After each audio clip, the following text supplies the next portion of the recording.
Сәлем, құрметті көрермендер. Біз бүгін дүкендер мен дәріханаларда тұрған балаларға арналған пюренің орнын алмастыратын тағам әзірлейміз. Ол үшін ең алдымен көкөністерді суға тұз қосып, қайнатып пісіріп аламыз. Пісіріп алғаннан кейін бізге қажет болатын заттар ол сүзгіш, терка, сары май, сүт қажет болады. Жұмыртқаны алдымен қасықтың көмегімен осылай езгілеп сүзгіштен өткізіп аламыз. Және сәбізді де осылай өткізіп аламыз. Картопты да осылай сүзгіштен өткізіп майдалап алғаннан кейін оған сары май және сүт қосып араластырамыз. Бұл 6 айға дейінгі нәрестелерге арналған пюре болып табылады.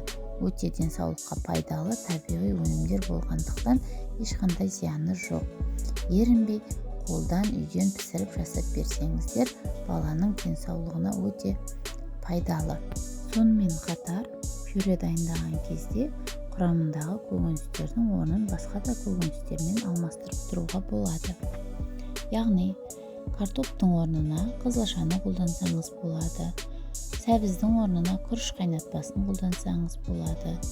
Жұмыртқаның орнына гречка қайнатпасын қолдансаңыз болады. Егер пюреңіз сұйық болғанын қаласаңыз, сүтті көрсетілген мөлшерден көбірек қоссаңыз болады.